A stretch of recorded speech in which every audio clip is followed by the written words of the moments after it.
5, 4, 3, 2, 1. Good morning. So today I'm going to read Psalm 139, the search me, O God, and know my heart, because it just feels really appropriate right now for me. O Lord, you have searched me and known me. You know when I sit down and when I rise up. You discern my thoughts from afar. You search out my path and my lying down, and are acquainted with all my ways, even before a word is on my tongue. Behold, O Lord, you know it altogether. You hem me in, behind and before. You lay your hand upon me. Such knowledge is too wonderful for me. It is high, I cannot attain it. Where shall I go from your spirit? Or where shall I flee from your presence?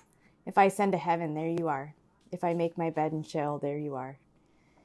If I take the wings of the morning and dwell in the uttermost parts of the sea, even there your hand shall lead me, and your right hand shall hold me. If I say, surely the darkness shall cover me, and the light about me be night, even in the darkness is not dark to you.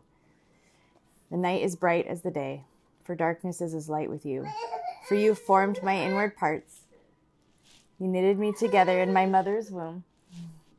I praise you, for I am fearfully and wonderfully made. Wonderful are your works. My soul knows it well. My frame was not hidden from you when I was being made in secret, intricately woven in the depths of the earth. Your eyes saw my unformed substance. In your book were written, every one of them, the days that were formed for me, when as yet there was none of them. How precious to me are your thoughts, O God! How vast is the sum of them! If I would count them, they are more than the sand. I awake and I am still with you.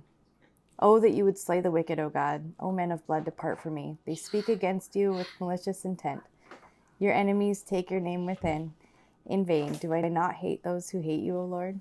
And do I not loathe those who rise up against you? I hate them with complete hatred. I count them my enemies.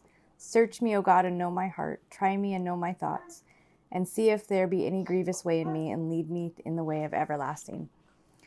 So a lot of the Psalms are a mix of praise and petition. Petition just means asking God for something or to do something or to intervene.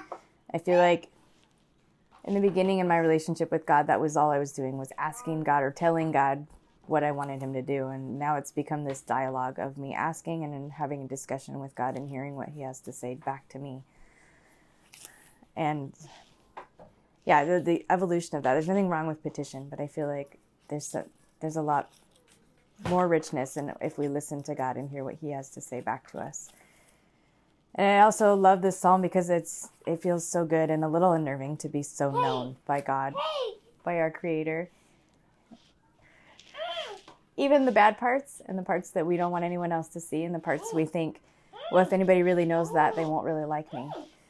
God knows those parts and he still calls us beloved. So I wrote this prayer. So, O Lord, you have searched us and you know us.